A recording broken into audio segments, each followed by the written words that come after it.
जय श्रीमन नारायण। जन्माष्टमी व्रत कथा।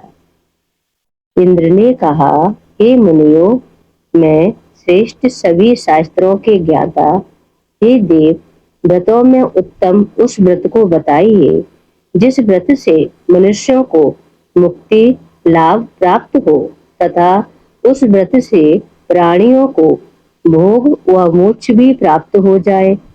इंद्र की बातों को सुनकर नारद जी ने कहा, त्रेता युग के अंत में और द्वापर युग के प्रारंभ समय में निंदित कर्म को करने वाला कंस नाम का एक अत्यंत पापी दैत्य हुआ। उस दुष्ट व दुराचारी कंस की देवकी नाम की एक सुंदर बहन थी। देवकी के गर्भ से उत्पन्न 8वां पुत्र कंस का वध करेगा। नारद जी की बातें सुनकर इंद्र ने कहा, उस दुराचारी कंस की कथा का विस्तार पूर्वक वर्णन कीजिए। क्या यह संभव है कि देवकी के गर्भ से उत्पन्न 8वां पुत्र अपने मामा कंस की हत्या करेगा? इंद्र की संदेह भरी बातों को सुनकर नारद जी ने कहा, हे अदिति पुत्र इंद्र, एक समय की बात है। उस दुष्ट कंस ने एक ज्योतिषी से पूछा, मेरी मृत्यु किस प्रकार और किसके द्वारा होगी? ज्योतिषी बोले, हे दानवों में श्रेष्ठ कंस, वसुदेव की पत्नी देवकी जो वाक्पट है और आपकी बहन भी है, उसी के गर्भ से उत्पन्न उसका 8वां पुत्र जो कि शत्रुओं को भी पराजित कर इस संसार में कृष्ण के नाम से विख्यात होगा, वही एक समय सूर्योदय काल में आपका वध करेगा। ज्योतिषी की बातों को सुनकर कंस ने कहा, हे देवेश, अब आप यह बताइए कि देवकी का 8वां पुत्र किस मास में किस दिन मेरा वध करेगा?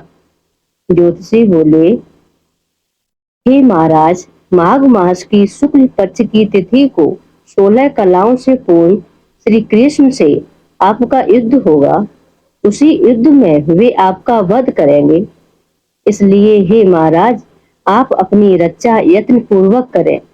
इतना बताने के बाद नारद जी ने इंद्र से कहा, ज्योतिषी द्वारा बताए गए समय पर ही कंस की मृत्यु कृष्ण के हाथ में संदेह हो गई। तब इंद्र ने कहा, हे मुनि, उस दुराचारी कंस की कथा का वर्णन कीजिए। बताइए कि कृष्ण का जन्म कैसे होगा तथा कंस की मृत्यु कृष्ण द्वारा किस प्रकार होगी। इंद्र की बातों को सुनकर नारद जी ने पुनः कहना प्रारंभ किया।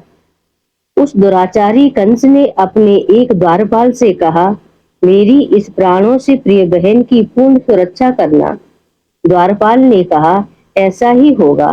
कंस के जाने के बाद उसकी छोटी बहन दुखित होते हुए जल लेने के बहाने घड़ा लेकर तालाब पर गई।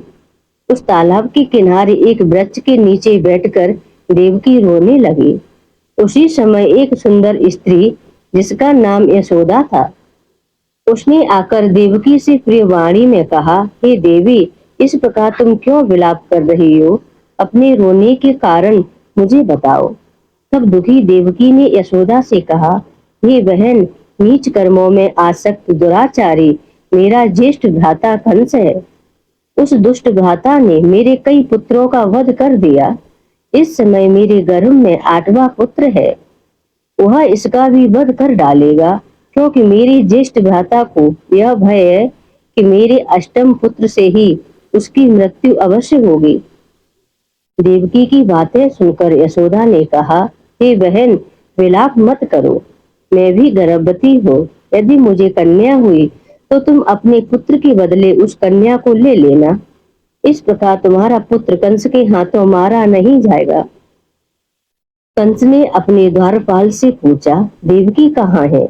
इस समय वह दिखाई नहीं दे रही। तब द्वारपाल ने कंस से नम्र वाणी में कहा, हे महाराज, आपकी बहन जल लेने तालाब पर गई हुई है। यह सुनते ही कंस क्रोधित हो उठा और उसने द्वारपाल को उसी स्थान पर जाने को कहा जहां वह गई हुई है। द्वारपाल की दृष्टि तालाब के पास देवकी पर पड़ी। तब उसने कहा कि आप किस कारण से यहाँ आई हैं? उसकी बातें सुनकर देवकी ने कहा, कि मेरे घर में जल नहीं था, मैं जल लेने जलाशय पर आई हूँ। इसके बाद देवकी अपने घर की ओर चली गई। कंस ने पुनः द्वारपाल से कहा कि इस घर में मेरी बहन की तुम पूर्णता रक्षा करो। अब कंस को इतना भय लगने लगा कि घर के भीतर दरवाजों में विशाल ताले बंद करवा दिए और दरवाजे के बाहर दैत्यों और राक्षसों को पहरेदारी के लिए नियुक्त कर दिया। कंस हर प्रकार से अपने प्राणों को बचाने के प्रयास कर रहा था। एक समय सिंह राशि के सूर्य में आकाश मंडल में जलाधारी मेघों ने अपना प्रभुत्व स्थापित किया। भादो मास की कृष्ण पक्ष की अष्टमी तिथि को घनघोर अर्धरात्रि थी। उस समय चंद्रमा भी वृष राशि में था। रोहिणी नक्षत्र बुधवार के दिन सौभाग्य योग से संयुक्त चंद्रमा के आधी रात में उदय होने पर आधी रात के उत्तर एक घड़ी जब हो जाए तो सत्य स्मृति पुराणोक्त फल निसंदेह प्राप्त होता है।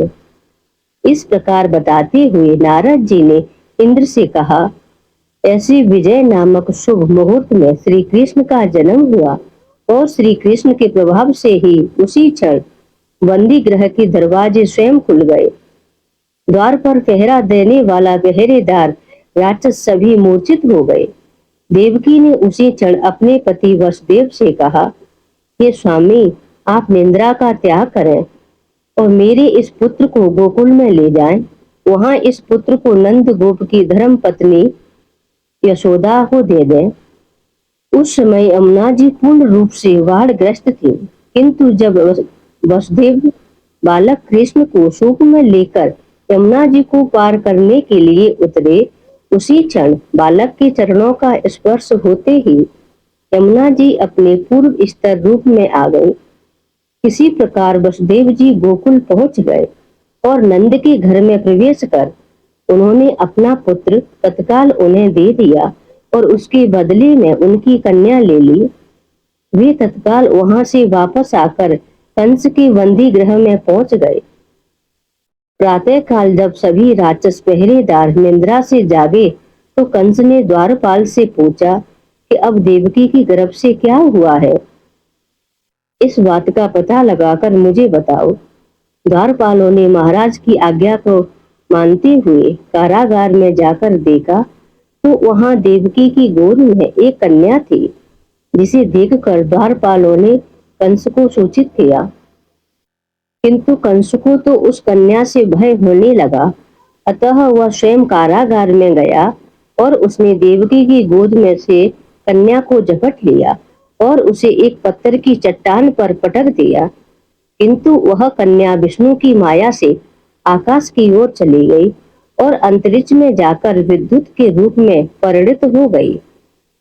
उसने आकाशवाणी कर कंस से कहा कि हे दुष्ट, तुझे मारने वाला गोकुल में नंद के घर में उत्पन्न हो चुका है और उसी से तेरी मृत्यु सुनिश्चित है। मेरा नाम तो वैष्णवी है, मैं संसार के कर्ता भगवान विष्णु की माया से उत्पन्न हुई हूँ। इतना कहकर वह स्वर्ग की ओर चली गई। उस आकाशवाणी को सुनकर कंस क्रोधित हो उठा। उसने नंद के घर में पूतना राक्षसी को कृष्ण का वध करने के लिए भेजा, किंतु जब वह राक्षसी कृष्ण को स्तनपान कराने लगी तो कृष्ण ने उसके स्तन से उसके प्राणों को खींच लिया और वह राक्षसी कृष्ण कृष्ण कहते हुए मृत्यु को प्राप्त हुई। जब कंस को पूतना की मृत्यु का समाचार प्राप्त हुआ तो उसने कृष्ण का वध करने के लिए केसी नामक दैत्य को अश्व के रूप में, उसके पश्चात अरिष्ट नामक दैत्य को बैल के रूप में भेजा, किंतु ये दोनों भी कृष्ण के हाथों मृत्यु को प्राप्त हुए। इसके बाद कंस ने कालाख्य नामक दैत्य को कौवे के रूप में भेजा, किंतु वह भी कृष्ण के हाथों मारा गया। अपने बलवान राक्षसों की मृत्यु के आघात से कंस अत्यधिक भयभीत हो गया। उसने द्वारपालों को आज्ञा दी कि नंद को तत्काल मेरे समक्ष उपस्थित करो। द्वारपाल नंद को लेकर जब उपस्थित हुए तब कंस ने नंद से कहा कि यदि तुम्हें अपने प्राणों को बचाना है तो पारिजात के पुष्प ले आओ, यदि तुम नहीं ला पाए तो तुम्हारा वध निश्चित है। कंस की बातों को सुनकर नंद ने ऐसा ही होगा कहा और अपने घर की ओर चले गए। घर आकर उन्होंने संपूर्ण वृतांत अपनी पत्नी यशोदा को सुनाया, जिसे श्री कृष्ण भी सुन रहे थे। एक दिन श्री कृष्ण अपने मित्रों के साथ यमुना नदी के किनारे गेंद खेल रहे थे और अचानक स्वयं ने ही गेंद को यमुना में फेंक दिया। यमुना में गेंद फेंकने का मुख्य उद्देश्य यही था कि वे किसी प्रकार परिजात पुष्पों को ले आए। अतः वे कदम के वृक्ष पर चढ़कर यमुना में कूद पड़े। कृष्ण के यमुना में कूदने का समाचार श्रीधर नामक गोपाल ने यशोदा को सुनाया। यह सुनकर यशोदा भागती हुई यमुना नदी के किनारे आ पहुंची और उसने यमुना नदी की प्रार्थना करते हुए कहा, हे यमुना, यदि मैं बालक को देखूंगी तो भाद्रपद मास की रोहिणी युक्त अष्टमी का व्रत अवश्य करूंगी, क्योंकि दया दान सज्जन प्राणी ब्राह्मण कुल में जन्म रोहिणी युक्त अष्टमी, गंगाजल एकादशी, गया श्राद्ध और रोहिणी व्रत ये सभी दुर्लभ है। हजारों अश्वमेध यज्ञ, सहस्त्रों राजसूय यज्ञ, दान तीर्थ और व्रत करने से जो फल प्राप्त होता है वह सब कृष्णाष्टमी के व्रत को करने से प्राप्त हो जाता है। यह बात नारद जी ने इंद्र से कही। इंद्र ने कहा, हे मुनियों, मैं श्रेष्ठ नारद यमुना नदी में कूदने के बाद उस बाल रूपी कृष्ण ने पाताल में जाकर क्या किया, यह संपूर्ण वृतांत भी बताइए। नारद जी ने कहा, हे इंद्र, पाताल में उस बालक से नागराज की पत्नी ने कहा कि तुम यहाँ क्या कर रहे हो, कहाँ से आए हो और यहाँ आने का क्या प्रयोजन है। नाग पत्नी बोली, हे कृष्ण, क्या तूने धृत क्रीड़ा की है जिसमें अपना समस्त धन हार गया है? यदि यह बात ठीक है तो कंकड़ मुकुट और मणियों का हार लेकर अपने घर में चला जा, क्योंकि इस समय मेरे स्वामी शयन कर रहे हैं। यदि वे उठ गए तो वे तुम्हारा भक्षण कर जाएंगे। नाग पत्नी की बातें सुनकर कृष्ण ने कहा, हे कांते, मैं किस प्रयोजन से यहाँ आया हूँ यह वृतांत मैं तुम्हें बताता हूँ। समझ लो, मैं कालिया नाग के मस्तक को कंस के साथ धूर्त में हार चुका हूँ और वही लेने में यहाँ आया हूँ। बालक कृष्ण की इस बात को सुनकर नाग पत्नियां अत्यंत क्रोधित हो उठी और अपने सोए हुए पति को उठाते हुए उसने कहा, हे स्वामी, आपके घर यह शत्रु आया है, अतः आप इसका हनन कीजिए। अपनी स्वामिनी की बातों को सुनकर कालिया नाग निंद्रावस्था से जाग पड़ा और बालक कृष्ण से युद्ध करने लगा। इस युद्ध में कृष्ण को मूर्छा आ गई। उसी मूर्छा को दूर करने के लिए उन्होंने गरुड़ का स्मरण किया। स्मरण होते ही गरुड़ वहां आ गए। श्री कृष्ण अब गरुड़ पर चढ़कर कालिया नाग से युद्ध करने लगे और उन्होंने कालिया नाग को युद्ध में पराजित कर दिया। अब कालिया नाग ने भली भांति जान लिया था कि मैं जिनसे युद्ध कर रहा हूँ वे भगवान विष्णु के अवतार श्री कृष्ण है। अतः उन्होंने कृष्ण के चरणों में साष्टांग प्रणाम किया और पारिजात से उत्पन्न बहुत से पुष्पों को मुकुट में रखकर कृष्ण को भेंट किया। जब कृष्ण चलने को हुए तब कालिया नाग की पत्नी ने कहा, हे स्वामी, मैं कृष्ण को नहीं जान पाई। हे जनार्दन, मंत्र रहित, क्रिया रहित, भक्त भाव रहित मेरी रक्षा कीजिए। हे प्रभु, मेरे स्वामी, मुझे वापस दें। तब श्री कृष्ण ने कहा, हे सर्पिणी, दैत्यों में जो सबसे बलवान है उस कंस के सामने मैं तेरे पति को ले जाकर छोड़ दूंगा, अन्यथा तुम अपने घर की ओर चले जाओ। अब श्री कृष्ण कालिया नाग के फन पर नृत्य करते हुए यमुना के ऊपर आ गए। तदंतर कालिया की फुंकार से तीनों लोग कंपायनमान हो गए। अब कृष्ण कंस की मथुरा नगरी को चल दिए। वहां कमल पुष्पों को देख कर यमुना के मध्य जलाशय में वह कालिया सर्प भी चला गया। इधर कंस भी विस्मित हो गया तथा कृष्ण प्रसन्नचित्त होकर गोकुल लौट आए। उनके गोकुल आने पर उनकी माता यशोदा ने विभिन्न प्रकार के उत्सव किए। अब इंद्र ने नारद जी से पूछा, हे महामुनि, संसार के प्राणी बालक श्री कृष्ण के आने पर अत्यधिक आनंदित हुए। आखिर श्री कृष्ण ने क्या क्या चरित्र किया, वह सभी आप मुझे बताइए। नारद जी ने इंद्र से कहा, मन को हरने वाला मथुरा नगर यमुना नदी के दक्षिण भाग में स्थित है। वहां कंस का महाबलशाली भाई चारुण रहता था। उस चारुण से श्री कृष्ण के मल्ल युद्ध की घोषणा की गई। हे इंद्र, कृष्ण एवं चारुण का मल्ल युद्ध अत्यंत आश्चर्यजनक था। चारुण की अपेक्षा कृष्ण बाल रूप में थे। भैरी शंख और मृदंग के शब्दों के साथ कंस और केसी इस युद्ध को मथुरा की जनसभा के मध्य में देख रहे थे।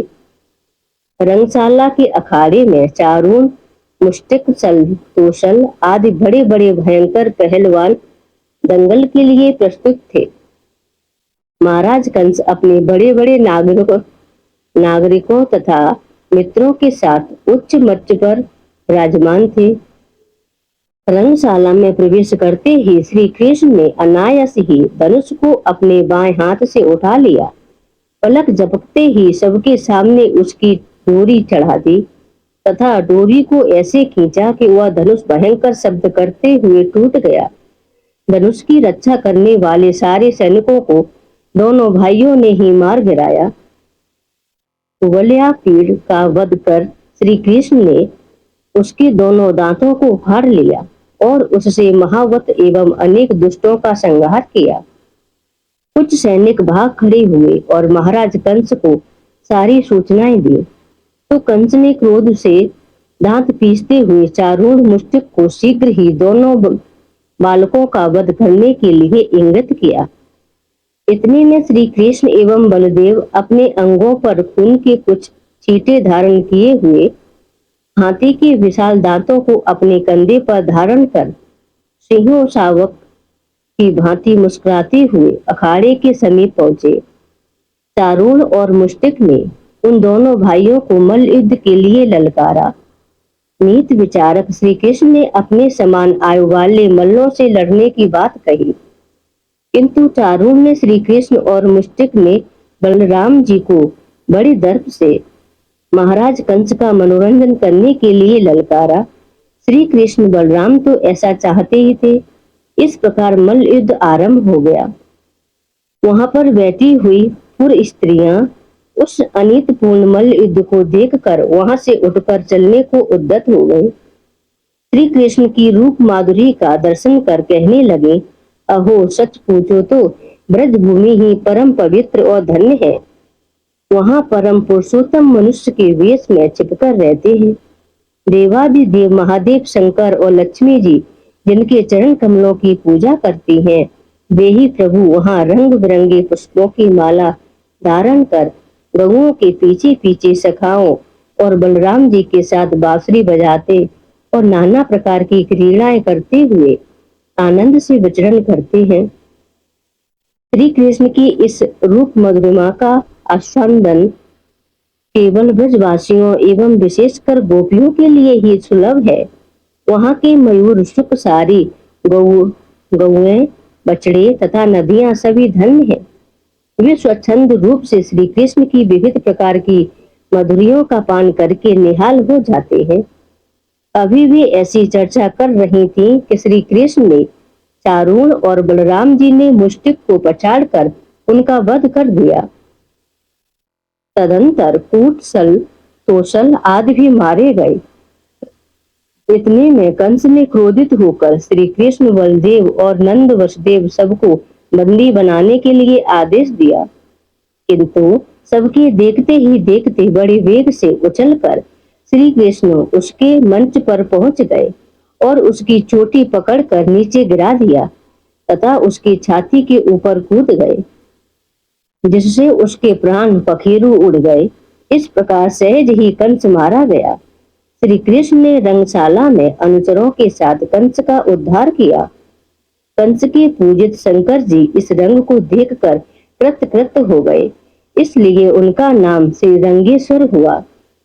यह स्थान आज भी कृष्ण की इस रंगमयी लीला की पताका का फहरा रहा है। श्रीमद् भागवत के अनुसार श्री विश्वनाथ चक्रवर्तीवाद के विचार से कंस का वध शिवरात्रि के दिन हुआ था, क्योंकि कंस ने अक्रूर को एकादशी की रात अपने घर बुलाया तथा उसने मंत्रणा की। श्री कृष्ण ने अपने पैरों को चारूण के गले में फंसाकर उसका वध कर दिया। चारूण की मृत्यु के बाद उनका मल्लयुद्ध केसी के साथ हुआ। हे इंद्र, उसी क्षण श्री कृष्ण ने गरुड़, बलराम तथा सुदर्शन चक्र का ध्यान किया, जिसके परिणाम स्वरूप बलदेव जी सुदर्शन चक्र लेकर गरुड़ पर आरूढ़ होकर आए। उन्हें आता देख बालक कृष्ण ने सुदर्शन चक्र को उनसे लेकर स्वयं गरुड़ की पीठ पर बैठकर न जाने कितने ही राक्षसों और दैत्यों का वध कर दिया, कितनों के शरीर अंग भंग कर दिए। इस युद्ध में श्री कृष्ण और बलदेव ने असंख्य दैत्यों का वध किया। बलराम जी ने अपने आयुध शस्त्र हल से और कृष्ण ने सुदर्शन चक्र से माघ मास की शुक्ल पक्ष की सप्तमी को विशाल दैत्यों के समूह का सर्वनाश किया। जब अंत में केवल दुराचारी कंस ही बच गया तो कृष्ण ने कहा, हे दुष्ट अधर्मी दुराचारी, अब मैं इस महायुद्ध स्थल पर तुझसे युद्ध कर तथा तेरा वध कर इस संसार को तुझसे मुक्त कराऊंगा। यह कहते हुए श्री कृष्ण ने उसके केसों को पकड़ लिया और कंस को घुमाकर पृथ्वी पर पटक दिया, जिससे वह मृत्यु को प्राप्त हुआ। कंस के मरने पर देवताओं ने शंख घोष व पुष्प वृष्टि की। वहां उपस्थित समुदाय श्री कृष्ण की जय जयकार कर रहा था। कंस की मृत्यु पर नंद देव की वसुदेव, यशोदा और इस संसार के सभी प्राणियों ने हर्ष पर्व मनाया। जो व्यक्ति जन्माष्टमी के व्रत को करता है वह ऐश्वर्य और मुक्ति को प्राप्त करता है। आयु, कीर्ति, यश, लाभ, पुत्र व पौत्र को प्राप्त कर इसी जन्म में सभी प्रकार के सुखों को भोग कर अंत में मोक्ष को प्राप्त करता है। जो मनुष्य भक्त भाव से श्री कृष्ण की कथा को सुनते हैं उनके समस्त पाप नष्ट हो जाते हैं, वे उत्तम गति को प्राप्त होते हैं। बोलियो कृष्ण कन्हैया लाल की जय।